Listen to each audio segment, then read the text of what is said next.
Okay, hello and good morning from me. I am Sarah Bauer-Mason. I am the Commercial Collaborations Lead for the Association of Translation Companies.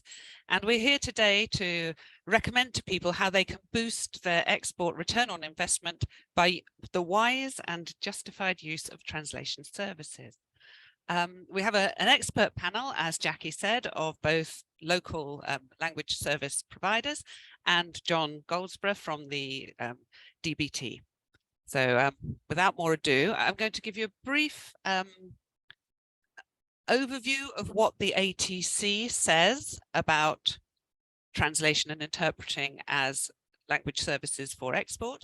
And then it will be over to our panel to explain how they have actually actively helped companies in their work processes. And then to John to describe the support available to people from the DBT.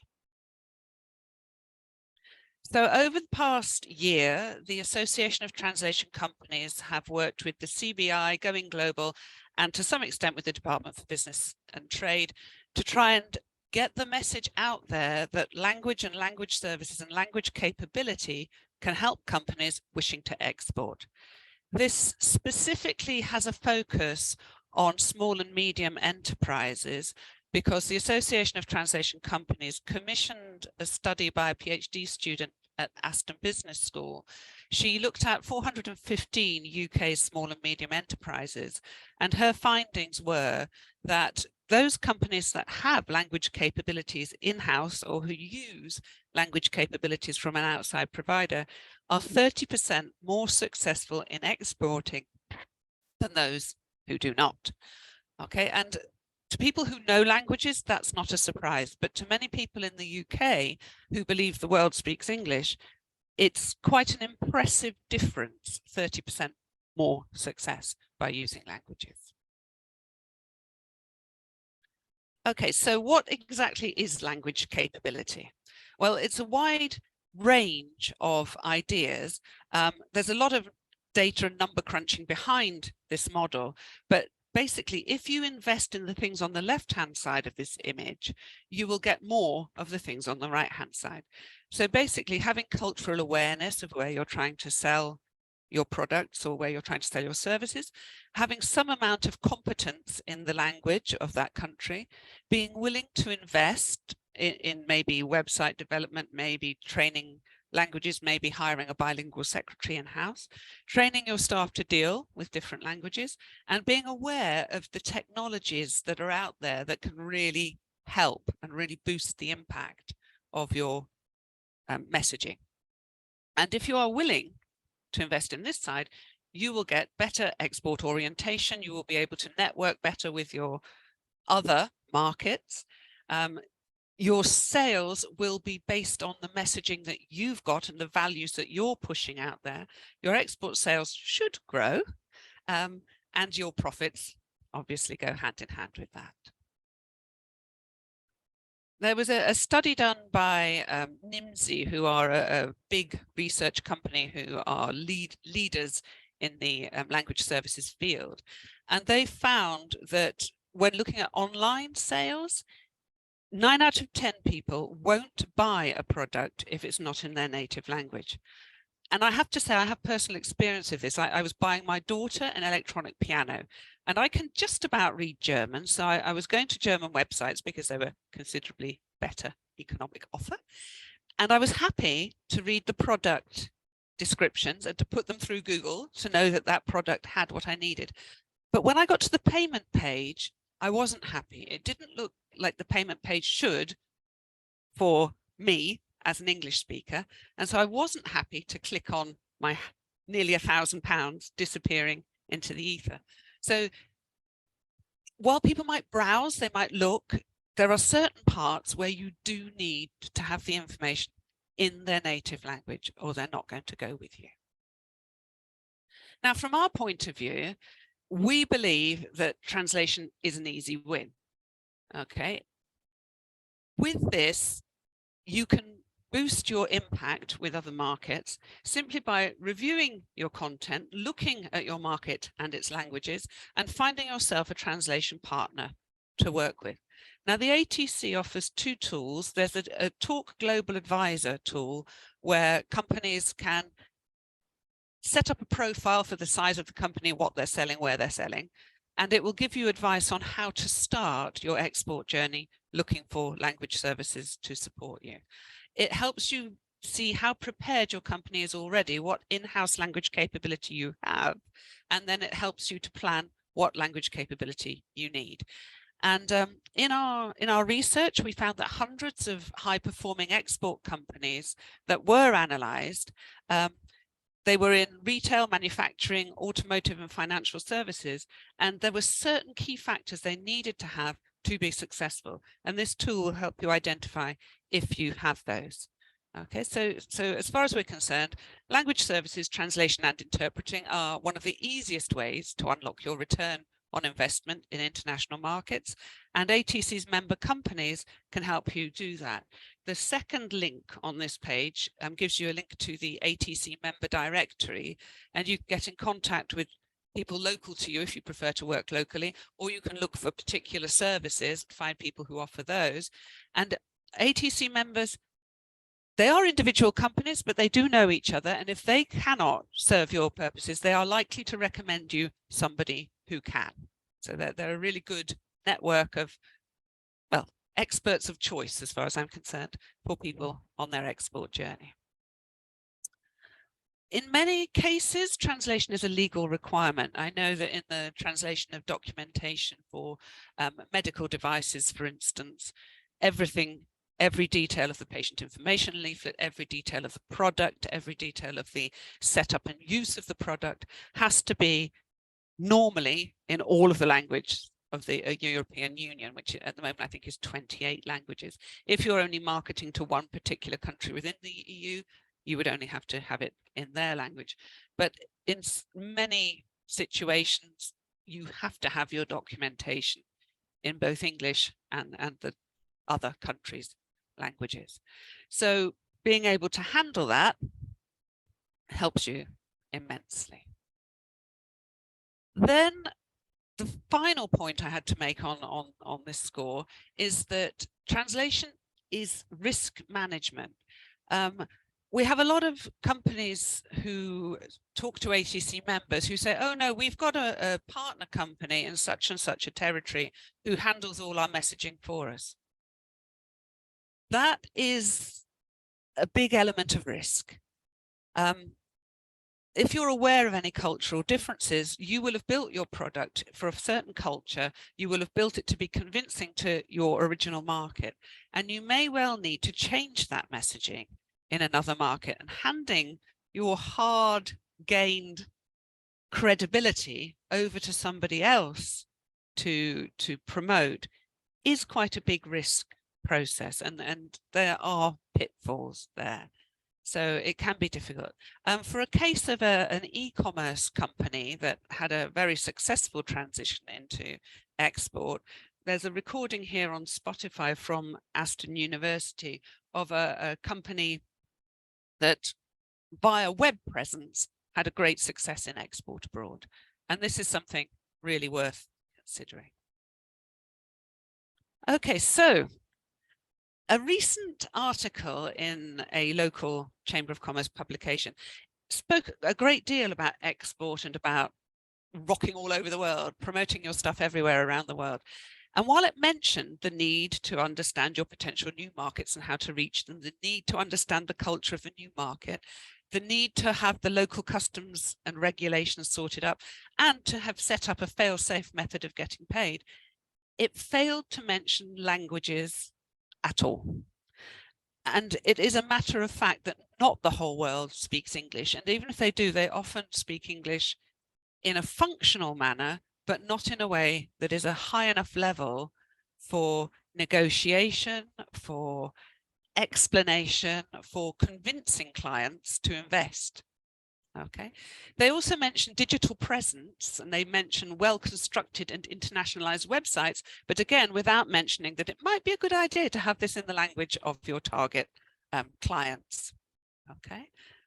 And we all know that in the time after the B word, there is a lot more paperwork to deal with. But this also means that we now have to negotiate with each of the countries we need to sell in. It's not as easy as it used to be. So there needs to be more work put in with export before the benefits come back. So the next section of this talk is over to the ATC members. They are each going to introduce their company, and then they're going to give you an idea of how their services were beneficial and helped make success for one of their clients. Okay, so our first speaker is Robin Weber of Wessex Translations. It's over to you, Robin. Thank you, Sarah. Thank you. So my name is Robin from Wessex Translations. I'm a director and owner, and we've just recently celebrated our 50th anniversary. So I guess we're probably one of the longest established LSPs, language service providers in the UK. I tend to think of us as a medium-sized company, always being based here in Hampshire, but our reach out to customers is both local and also international.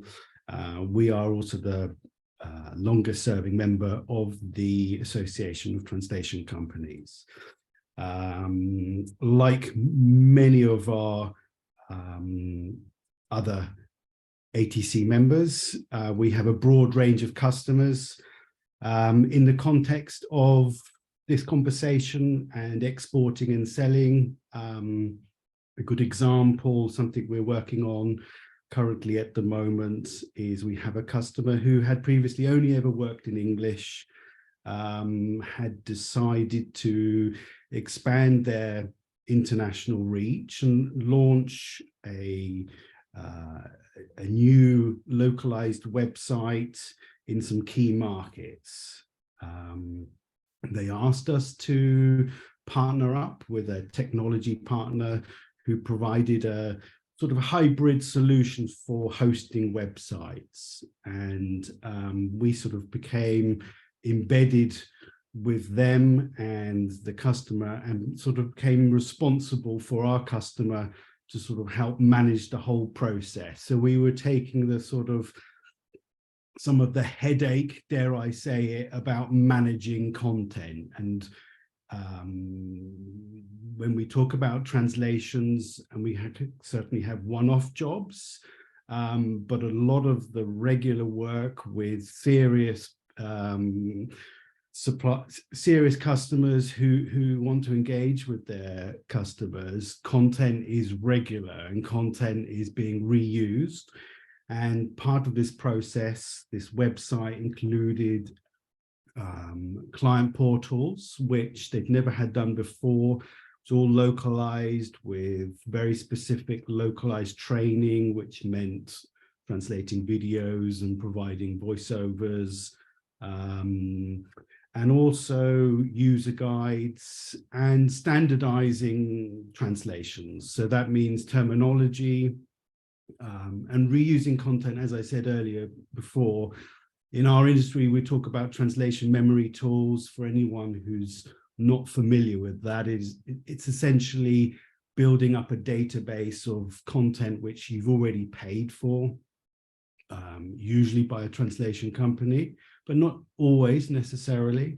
And then we manage that and we reuse it. And so we reuse that content on all the clients' client-facing literature.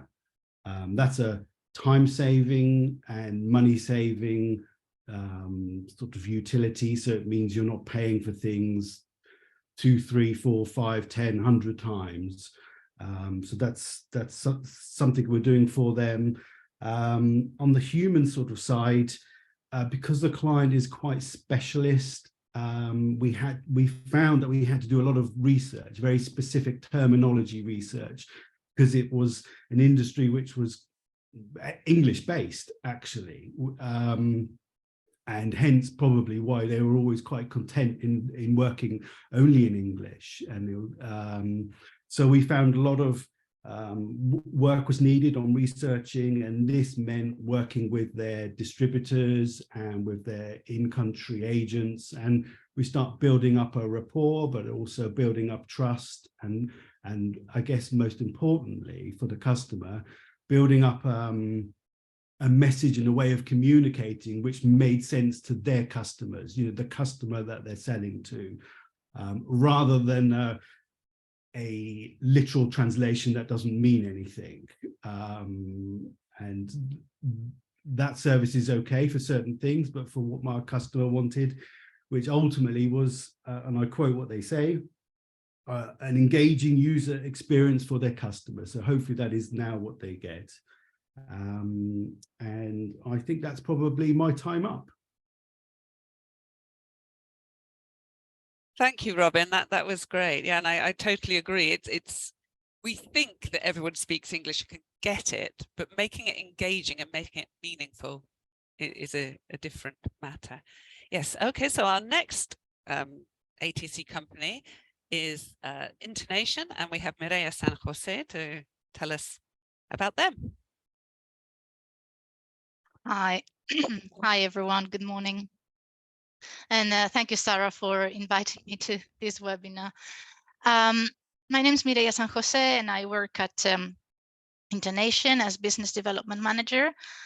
I have about 19 years experience in the translation industry, starting as a translator in SDL, one of the biggest companies at the time, later moving to a project manager position.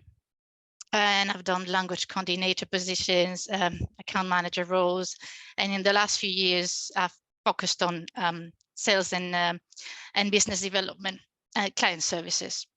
It's pretty much what I'm doing at the moment. So I've been in Intonation for 2 years. The company was founded more than 35 years ago now. We're based in Ferrum, and we specialized in patent translation, marketing, IT, business, and technical translations. We also have a legal and financial division called City Legal Translations. And we do legal aid as well, interpreting and translation work as a way to help our clients, our legal clients, with all their requirements, really. And also as a way to contribute to the community. We're members of the ATC, as Sarah mentioned. So obviously we do pride ourselves of following ATC standards and aim to provide quality-driven services and best practice. I'd like to talk about one of our clients and how we help them introduce their products in different markets. Our client is a long-established manufacturer of DIY products in the UK. And although the company is very much family orientated, they've always focused on growth and expansion. And in the last few years, they've increased their international operations, and I believe they're now exporting into pretty much 70 countries worldwide. So when selling their products overseas, there is a lot of material that needs to be translated into the different markets. For them in particular, we do product labels, product descriptions for their ongoing additions to their catalog, operations manuals, sometimes legal documents are also required. So translating all this information, as Sarah mentioned earlier, is a legal requirement.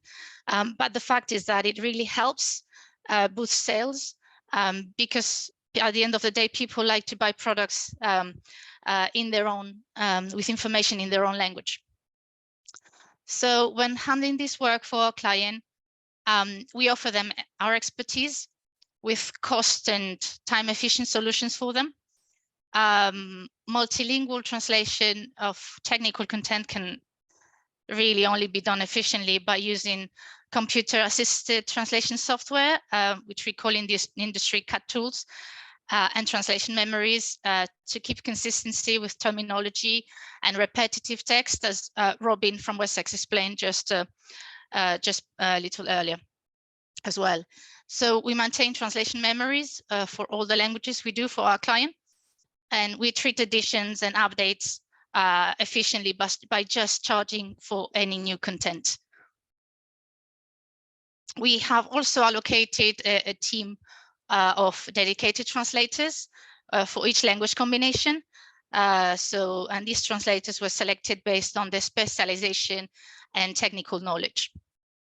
We also offer our technical expertise, such as file engineering and DTP, so everything related with formatting. So our client is able to send, for instance, files in InDesign to us directly, and we send back translated InDesign files, which means our client doesn't really need to get involved with any formatting work, or even it also reduces the risk of them by manipulating the final documents to introduce character corruptions or wrong line breaks or any type of error. So that is avoided this way. And finally, by having a team of regular translators for this account, not only they become really familiar with the specific account requirements and terminology, but we are also able to negotiate with them, which means that we're able to offer our client special solution with preferential invoicing terms for small projects as well. So currently our client will send us weekly batches of product descriptions for the multilingual labeling requirements. And we treat them as a monthly project. So we invoice all these batches at the end of the month on a word count basis. And this basically means that our client does not need to pay minimum charges for every single small request. So to conclude, there are definitely value-added services that companies can benefit from by partnering with an LSP and engaged in a mutually beneficial business collaboration. And yeah, that's all from me. Thank you. Thank you, Mireia. That was really interesting and quite different from the case that Robin was talking about. Okay, and then our final translation company today is a Chamber of Commerce member, Surrey Translation Bureau. They also work with us on a lot of what we do at the University of Portsmouth, so they're a great lot. So over to you, Maria. Thank you so much, Sarah.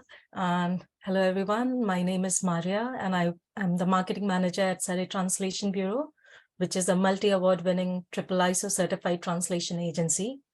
We have been there for nearly 40 years, translating for most sectors and in different languages. Coming back to this point, I'll not touch on the legal requirement of getting translations because Sarah has already mentioned how important that is. But as a marketer, I have realized this and now advocate that customization is the key. It's not necessary that one size fits all. To succeed in a new market, you have to know your target audience and tailor your business and marketing messages to them. Just to give you an example of this, while Sarah was talking about knowing the target market, one instance came to my head, a personal one, that just before Eid, I was looking at some Eid-related chocolates, and a very massive chocolate company, I'll not take their name, but they had a specific section on their website that was dedicated to Eid chocolates, but almost all of these chocolates contained alcohol. So it's quite funny that how they decided to target a specific audience, section of audience, without realizing what they would like or what they wouldn't like. So again, cultural awareness is also very, very important. So that's why working with a professional LSP such as Surrey Translation Bureau can offer you that essential expertise and support. Most LSPs such as STB will use native experienced linguists to work on your documents to ensure that they convey your message accurately and communicate with your target audience, help you communicate there, helping you sell your product, services, or even message more effectively and avoid such mishaps where it seems like you don't really know your audience. So giving you an example from STP perspective, for the last 7 years, we have been supporting one of our clients who is a tech consultant with translation of their software, so dictionary terms and software strings for most of their software products, translating them from English into over 40 languages on a regular basis. They launched a new employee experience platform to help different companies engage with their employees, staff members, and encourage collaboration. So communication was a very, very vital element of that platform. To make their solutions available to a much larger international market and to improve their customer experience, they needed that content available in different languages. To begin with, they used a free online translation tool, but soon realized that the translations weren't accurate, or they were all right in one of the less common language, in the popular languages, but when it comes to less common languages, they were far from being accurate or make any sense. Then they tried using freelance translators, but because they wanted it in so many different languages, there was a huge amount of admin work involved in managing the multiple linguists. So after experimenting with the various different translation options, they approached us. They wanted to outsource the whole process completely to a professional agency in order to reduce the inaccuracies and effort involving the text prep before and after using the online translation platforms.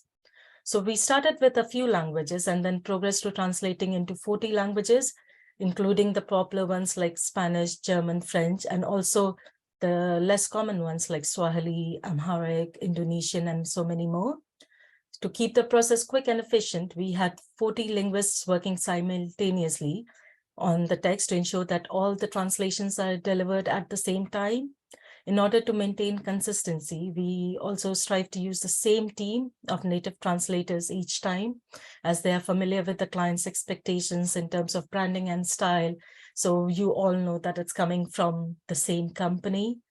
Working with the professional LSP as STB ensured that the client could get quick and accurate translations in over 40 languages at the same time, which meant they could cover a much larger customer base and increase their international revenue.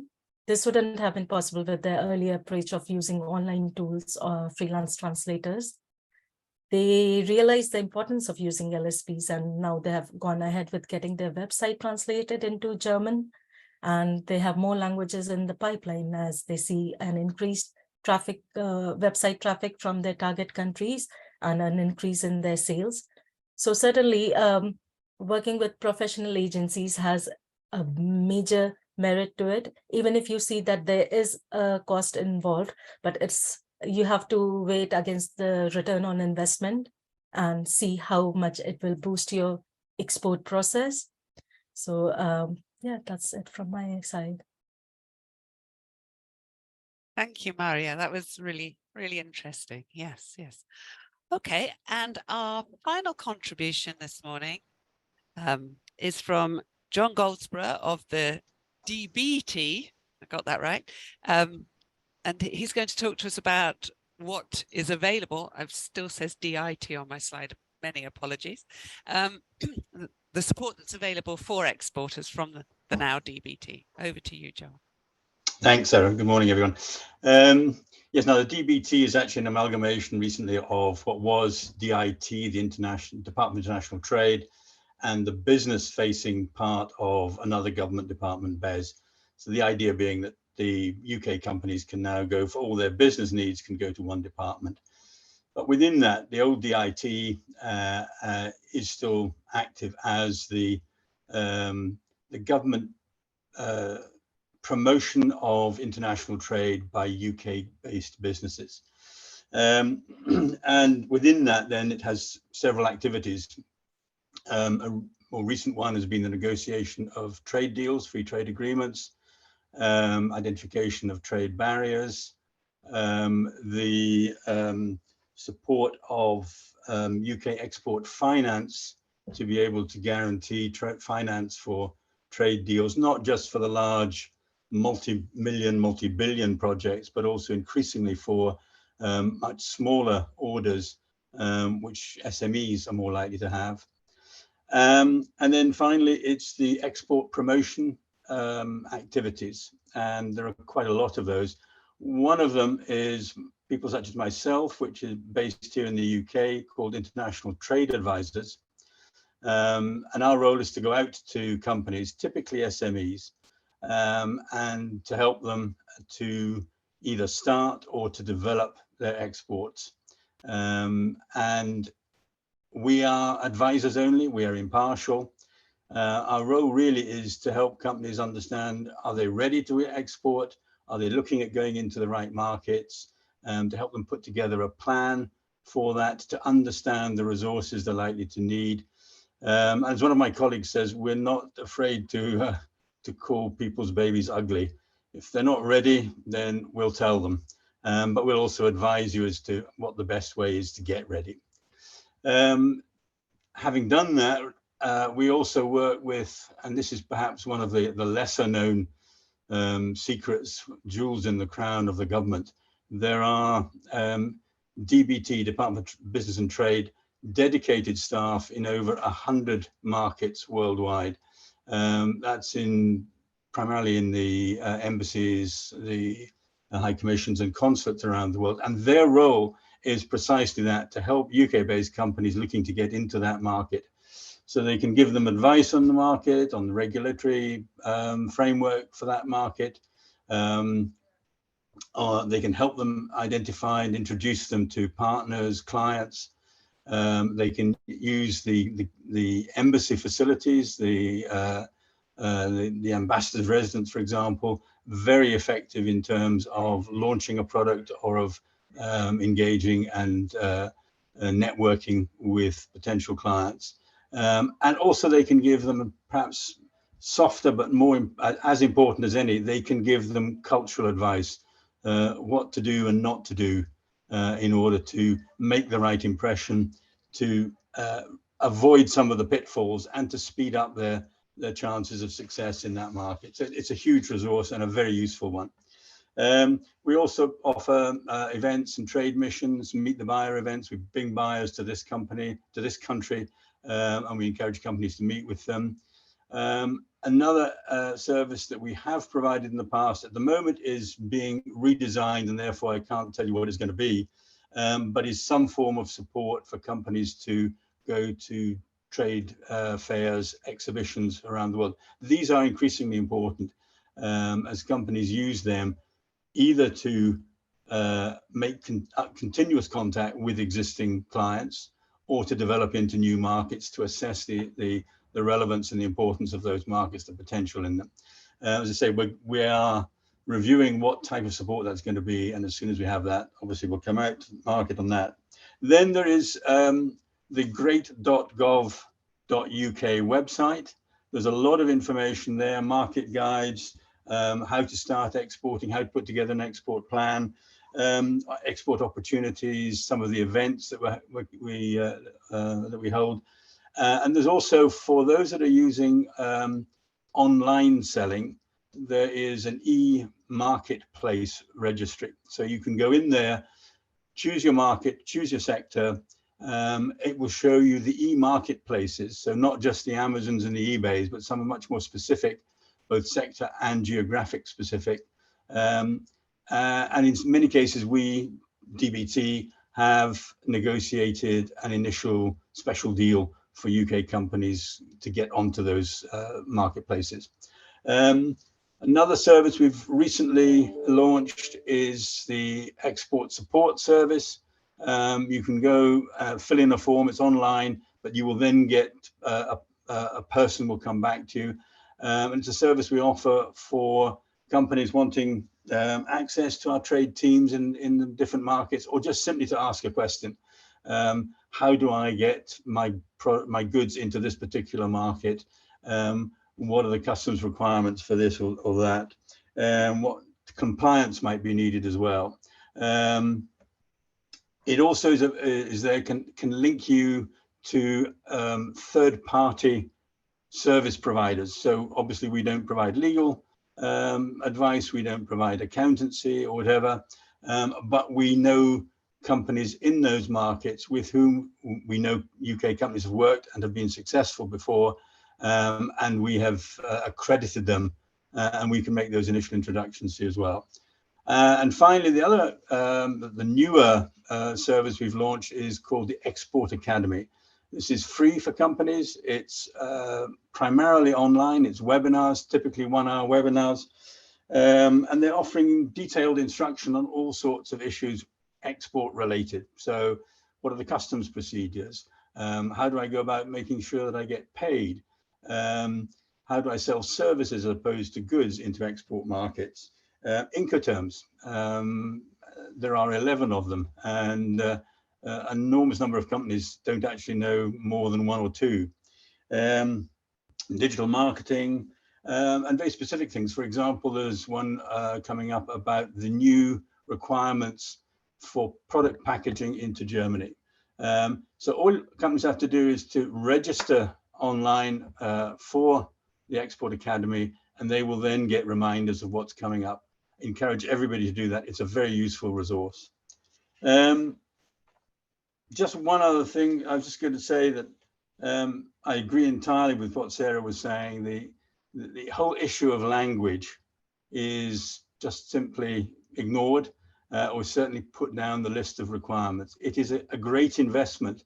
I'm a fan of John le Carré, who himself was a Germanophile. He was spoke German from early age, and he had a great description. He said that to communicate in a foreign language is an act of friendship. It's a reaching out of hands. It's not just a route to negotiation. It's also to get to know you, the other party, better, to draw closer to you and your culture, and to understand your social manners and your way of thinking. And that's why it's important. If you want to export and really want to be successful, you've got to understand the culture. You've got to understand who it is you're dealing with in the same way that they want to as well. I also encourage companies, when they're going to a country, they're obviously not going to know the language of every place they go to, but just at least to get a few words, simply to hold out their hand and say welcome in their own language.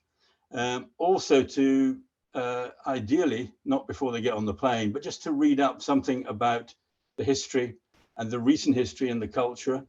For example, there was King Charles was in Germany for a state visit last month or the month before, and at one of the banquets or his speeches, he made reference to Dinner for One, and this is an old black and white film.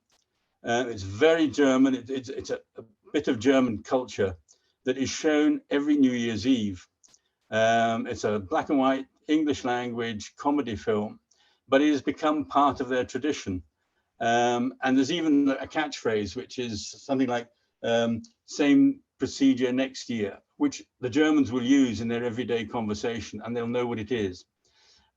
Simply by mentioning that, he engaged, he got closer to and got a response and the warmth from his audience. So all it took was a little bit of research on that.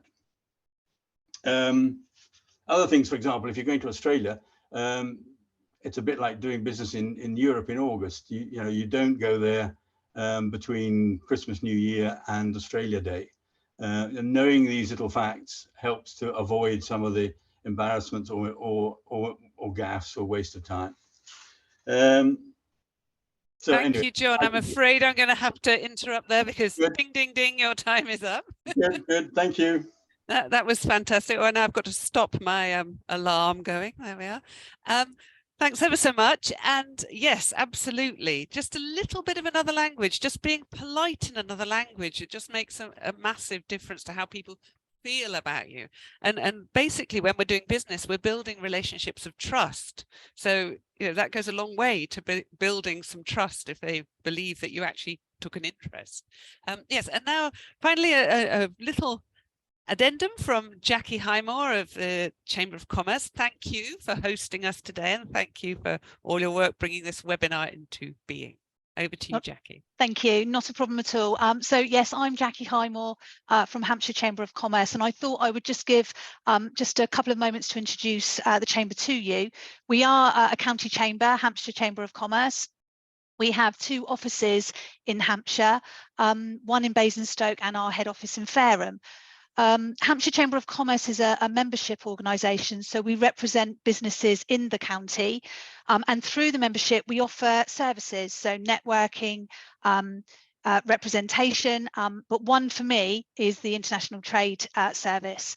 So I head up the international trade team, and through the department we offer some key services. The ATA Carnet, John was mentioning about visiting overseas, exhibitions, trade missions, that sort of thing. And sometimes the ATA Carnet is used to get your banner stand, your tools of trade, and your commercial samples out. So we are an issuer of the ATA Carnet, temporary movement document. We also issue on behalf of government the UK Certificate of Origin. And this confirms the non-preferential origin of your goods that you're exporting. And we also work very closely with HM Revenue and Customs to issue with them the UK EUR1 certificate. And again, John mentioned about trade deals, the free trade agreements. And so for some countries, they would need this certificate from the UK exporter, which would confirm that the goods are of UK preferential origin. We also organise international trade training workshops, and they can start from the very basic understanding export through to methods of payment, Incoterms, understanding commodity codes. So these are all half-day workshops that members can tap into. And finally, as of when we left the EU, we became a customs agency. So we operate under the banner of Chamber Customs. This is a British Chamber of Commerce initiative, and we can help clients get their goods moved over the UK border. So whether you're importing or exporting, we can help raise the paperwork to cross the border and deal directly with HMRC. And obviously anything else, if you've got an inquiry and you're not too sure where to go, we work with a lot of the other support agencies, for instance, the Department for Business and Trade. And so we can be the first point of call. And if we can't help, we'll certainly refer you on. That's it from me. Back to you, Sarah. Lovely. So it looks like for anyone wanting to go into export, here we have your expert team who could help you make that journey that much easier. Excellent. Absolutely. Yeah, brilliant.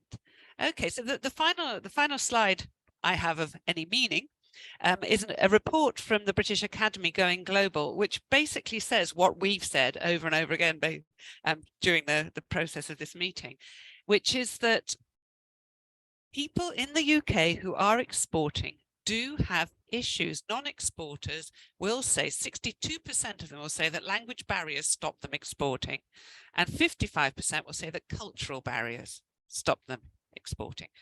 And we've just given you how to overcome these with the team of people here present. Okay, it's estimated that the UK loses up to about £48 billion a year, 3.5% of GDP, through the lack of use of foreign languages. So this is an important, significant issue, and it is one where we need to get the messaging out there. So if you do know people who are thinking of exporting, ask them to listen in to this webinar, which will be available on the Hampshire COC website after the event, and come to the people here for advice on how to move forward. We hope to be able to help you. Okay, so without more ado, over to the question and answer session. We've got a couple of warm-up questions for you to answer in the chat if you wish to. The first one is to ask those present if they actually have any language capability in their companies at present. And the answers you have available to you are yes, no, and don't know. A lot of people aren't really quite sure what language capability means, and that's why there's the don't know there. Let's see if we have any answers there. Okay, because language capability can be anything from having a bilingual member of staff to handle emails through to working with a language service provider to have your very own CAT tool that will do your translations with your human operatives to improve the output. Okay. The second warm-up question is to describe the capability in 3 words, if you can. Can be anything from being able to do basic Spanish emails to doing expert Arabic marketing.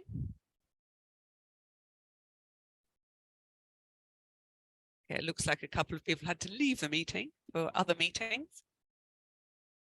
Okay. And then the question and answer session, over to you. I have a few questions here that I can put to the board while people are thinking that have come in through the booking process. I think there's few enough of us for you just to unmute and speak rather than put your hands up. I think we'll be fine with that. So the first one was, this was from an FSB meeting previously. This gentleman had set up a jewelry line here in the UK, quite luxury goods, and it's going well so far, but he wasn't sure what the advantage would be of moving into online sales and targeting European markets. So I don't know if any of our panelists would be able to give this gentleman an idea of what sort of support he might need to do that. Sarah, I can speak from a language perspective purely, and I think John wanted to add a few more things. I could see he has unmuted. So just purely from a language perspective, if you're moving digitally, obviously you get a much larger market because you're not constrained through physical barriers, and you have a very wider exposure, and you can take help from all the e-commerce tools available, and in terms of marketing as well, you can use all the available digital marketing tools to again get your products, your jewelry line in front of hundreds and thousands of people. So, and how the language element fits in there is that, first of all, if you know that you can get more traction coming, or more customers coming from, say, Germany or France, if you do your market research and see the kind of jewelry that you are making that's quite popular in this particular country, you can target that specifically. And the first step most probably would be to get your website translated into that particular language, because again, as you mentioned, Sarah, people like to buy products in their own language. So that's the first step, and then you move on to rest of the things. So obviously there are a few legal requirements. So if you are exporting to that particular country, again, probably John will know much better than me in terms of like the actual export process, what documents need translating. But again, from marketing perspective, you might want to put your brochures out there in their language. And again, LSPs can help. And as Maria mentioned, that you give us your design files, we translate them, give them back to you in a format that you can use. So that's easier when you have you work with professionals. And apart from that, there's social media that you can get translated. There's also the smaller element, like having your customer chats translated. So again, you are speaking to your customer in that specific language, and that will certainly boost your sales. Thank you. That's excellent advice. John, were you going to speak? Yeah, I mean, I was just going to say, and I think Maria's covered a lot of it, but if they're doing their own website, they're selling through their own website, then clearly some amount of translation is going to be necessary. And in many cases, they would have, let's say, a .com domain, and then they would simply use /.fr.de or whatever the language is. They should certainly have in that .fr.de or whatever the local domain is, they should certainly have local language welcome initial page. And then they can decide how much further they want to go through it in terms of their online purchasing platform, but they should certainly have a local language first impression that's coming through. It also helped, by the way, in their search engine optimization. If they're using marketplaces, e-marketplaces, many of them will obviously offer local translation, but it's as well to get that checked and possibly enhanced. They may not communicate all that you wish in the most effective way. So I would suggest doing that as well. But no doubt at all, the more you can get brochures, descriptions, very important. It's also important as well to look at it from their perspective in terms of currency, in terms of the platforms they use for payment. So in some markets, for example, you will pay over three separate payments. You have to include that in your purchasing platform. And again, your returns policy is also a very important part if you're selling product. So yeah, there's a lot to be done there. Returns certainly ought to be clearly in the local language. Yeah, look, I hadn't thought about it, actually. Yeah, and returns, that could be problematic. Yes, okay. Thank you. The next question comes in from a company that produces filters for aircon systems. And they say that they already deal with Latin America, but they have an in-house person who is a bilingual Colombian person. And they're basically asking, why might they need the help of a translation company? So I think that's one for our translation companies to answer. What could you offer that perhaps a bilingual Colombian may not be able to offer? I'll start off there, shall I? I mean, it's quite a common scenario, actually, and it's a difficult one to handle, but normally it's quite easy to demonstrate. An in-house person, they'll probably, regardless of how talented they are linguistically, they probably do not come from a translation background and are not familiar with translation tools. And a lot of what we talk about, how things work with translation companies, and in terms of savings of money and time and consistency, is all about harnessing translation tools. And that is a side of a translator's job, over and above being, you know, a talented linguist, being able to understand the source text, but also make the target text engaging and understand, so that it's not just a literal translation. So I think where we are faced with that, we normally can demonstrate why it's quite useful for us to sort of take over that remit and control that process, but actually try and include the person so that they feel like, you know, physically they're not being excluded, and it makes a huge difference. And also quite an easy one is, often they don't have the time. You know, they'll have time to do a line or a paragraph or a page, but give them 300-page catalog, give them in an InDesign file, give them a, you know, a 50-page website. Well, they're not going to be able to do that quickly and efficiently. They just won't be able to. So I don't know if that goes towards answering. Yeah, I think absolutely. I mean, hearing you say that, I worked for a long time in a press agency translating into English, and I could do emails and stuff in Spanish because I was living in the country. But if you'd asked me to translate into Spanish, it would have been a mini nightmare. So yeah, it's being able to speak the language doesn't mean you can necessarily produce the documentation. And often the people know, so they know the subject really well. So they become subject experts, but we are language experts. We become subject experts after a while, and you know, it takes time, because as translators, even if you specialize in XYZ, a lot of customers have their own in-house terminology, and you know, it's preferential often. So it's very much about engaging with them rather than against them, and learning.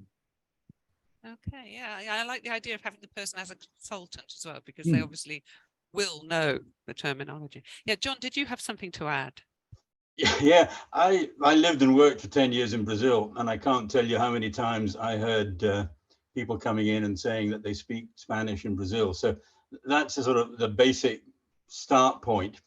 A Colombian Spanish will be different from a Venezuelan or an Argentinian or a Chilean Spanish. There will be different words they use. And it's not a problem. I mean, for example, Portuguese, continental Portuguese and Brazilian Portuguese is different. But as long as you're aware of the impact that that difference might have on your audience, then, you know, just be aware of these things. There are differences. You know, the person who answers the email, Colombian who answers the email, may not have that depth or that breadth of knowledge, which is a good thing, therefore, to use translators. Excellent. Mireia, did you have something to add? Yes, just basically that pretty much what's been said, that a translation agency will be able to make the text suitable for a wider audience, and obviously usually we would always keep that that contact, as Robin mentioned, with the member of staff who's knowledgeable about the terminology and all the specifics. So they would be pretty much kind of reviewing the translation or giving advice on specific terminology or products, but a translation agency is definitely much better positioned to deal with the whole translation process, really. And Maria, did you have something to say? Yes, actually, very recently, I was speaking to a client about a case study, and this came up that they are a travel agency, but they have subsidiaries all across the world, and they have to submit accounts documents, so company accounts documents to authorities in those specific countries to ensure the subsidiary is run smoothly. And they had a German person within the company who was doing the translations for them, but that person had expertise in travel terminology, but did not know anything about accountancy or financial documents, so pretty much like me. But so the thing was, there were a lot of inaccuracies there. So what he was doing was, he was doing the translation, but all the technical jargons, they were translated into generic terms. So unfortunately, while it was conveying the message, it wasn't suitable for purpose. So that's when they approached us, and we put together a team of linguists who had expertise in that specific field. And since then, at least we have got very good feedback from them, saying that they haven't had any issues with any of the subsidiaries that they work with. So it definitely helps, like working with professional linguists is far better than, if it's such important documents, then it's definitely better to get professional support for it. Absolutely. Jackie, do we have time for one more question? We are okay. So probably the final question, because we're running out of time. The last one I was asked, and I thought this was really interesting. It says, surely if a company wants to expand into a foreign market, it can simply find a partner company abroad and hand all the promotional and marketing work over to that partner to do it in their language. Any comments on that, panel?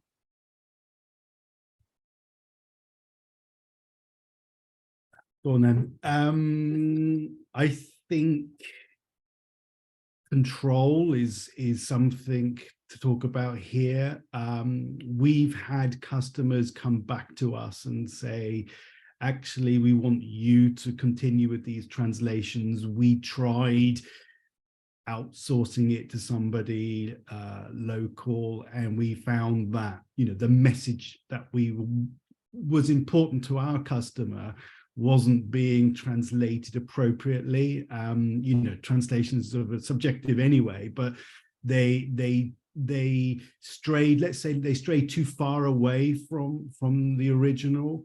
I mean, ironically, perhaps the biggest complaints or the biggest issues we have as translators, and hopefully you'll all back me up on this, is it's too easy to stay too close to the original, so that, you know, a translation becomes something that sounds a bit like a translation, as opposed to a piece of work which has been copywrote originally. So when we're talking about marketing text, certainly you want that to sound fresh and engaging, as should the original. But so yeah, we found that with this customer, they came back to us because they started to feel uncomfortable with what was being delivered for them. I can understand that. Do we have any other comments on that? Sorry. Oh, John, then Maria. Sorry, John, I'm always interrupting you. No, on you go, right. On you go. I was just agreeing with Robin that having it centralized also helps in consistency. As a marketer, I know how important brand consistency is, especially for bigger companies and those who are involved in international trade, to have that one message throughout all their subsidiaries or throughout all their target markets. So having that control from the central office or that central agency is quite critical. So the content resonates in similar fashion across all the markets. And let John speak now. No, it's just Sarah mentioned early on about risk, and we've frequently seen cases of companies that have given their distributors in another market far too much access or far too much control, in the sense that they don't even, the distributor owns the local domain website and owns the translations and the copyright to it. And not every relationship goes on forever. And so when it comes to the point where the principal and the distributor decide to go separate ways, the UK company may well find that it doesn't own what it would like to own in order to continue doing business on through a different route in that same market. So it's also about controlling that risk. I agree. Okay, any final comments from anybody? Yeah. Okay, well, it only remains to me then to thank you all for your contribution. The final slide on the presentation is a link to the ATC member directory, so that anyone watching this who decides they do want to talk to a language service provider about potentially building their export profile, then there's the link there. There are links throughout the documentation that will take you to the various contributors here. And it only remains for me to thank our panelists and Jackie, John, Maria, Mireia and Robin, and to thank you all for coming, listening in, etc. Jackie. Yes, thank you very much. Just a final word from me, just to say, absolutely, it's been a brilliant session. I think, you know, when you're looking at the, you know, your international trade, your journey overseas, this is at the top of the list. You know, you must be making sure that translation and language consideration is considered, along with how you're going to get paid and how you're going to sell your product. So absolutely, it's key. So literally just from me, just to say very big thank you. So nice to see you and meet you all. I will make sure that this is sent out to you all. And thank you very much for your time this morning. So I'm just going to stop the recording.